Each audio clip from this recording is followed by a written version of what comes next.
சென்னை பரங்கிமலையில் உள்ள தனியார் விடுதியில் தங்கியிருந்த நபர் தான் பெற்ற 6 வயது மகளின் கழுத்தை அறுத்து கொன்றுவிட்டு தானும் கழுத்தை அறுத்து கொண்டு தற்கொலைக்கு முயற்சி செய்திருக்கிறார். தனது கணவர் ஒரு சைக்கோ என மனைவி புகார் அளித்த நிலையில் விபரீதம் அரங்கேறியுள்ளதாக கூறுகிறார் எமது செய்தியாளர் கதிரவன். வணக்கம் கதிரவன், நீங்க தொடரலாம். சென்னை அயனாவரம் பகுதியில் வசித்து வருபவர் சதீஷ்குமார்.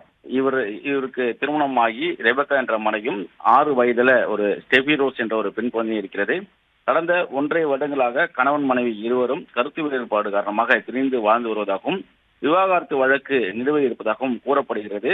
கடந்த ஆண்டு டிசம்பர் மாதம் ரெபக்காவை கடுமையாக தாக்கியதன் காரணமாக சதீஷ்குமார் மீது ஓட்டேரி காவல் நிலையத்தில் புகார் அளிக்கப்பட்டு பெண் வன்கொடுமை தடுப்புச் சட்டத்தில் அவர் சிறைக்கு சென்று 6 நாட்கள் சிறையில் இருந்திருக்கிறார். அதன் பின்பாக வெளியே வந்திருக்கிறார். இதன் பின்பாகவும் தொடர்ச்சியாக ரெபக்காவை பார்க்கும்போது சதீஷ்குமார் அவரை சண்டைக்கு எடுக்கக்கூடிய தொடர் கதையாக இருந்ததாகவும், நேற்று முன்தினம் இரவு இதே போல ரெபக்கா இருசக்கர வாகனத்தில் சென்ற போது ரெபக்காவின் இருசக்கர வாகன சாவியை பிடுங்கி வைத்து ரெபக்காவை தாக்கியதாகவும், உன்னை கொலை செய்யாமல் விடமாட்டேன் என்று கூறிவிட்டு சென்றதாகவும், இது தொடர்பாக நேற்று காலை ரோட்டேரி காவல் நிலையத்தில் ரெபக்கா புகார் அளித்த நிலையில் ரெபக்காவும் அதே போல சதீஷ்குமாருக்கும் தொடர்பு கொண்டு போலீசார் விசாரணைக்கு ஆஜராகுமாறு கூறியிருக்கிறார்கள்.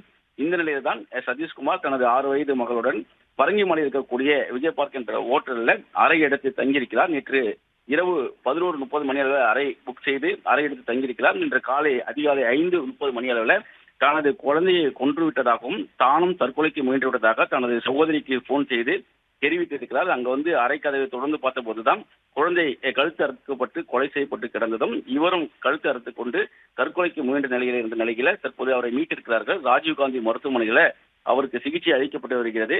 போலீஸ் விசாரணைக்கு வைந்து இவர் தற்கொலைக்கு முயன்று இருக்கிறார் என்ற கோணத்தில் போலீசார் விசாரணை மேற்கொண்டு வருகிறார்கள். பிளே ஸ்டோர் மற்றும் ஆப் ஸ்டோரில் இருந்து பாலிமர் செயலியை QR கோடு மூலம் பதிவிறக்கம் செய்யுங்கள். செய்திகளை உடனுக்குடன் பெறுங்கள்.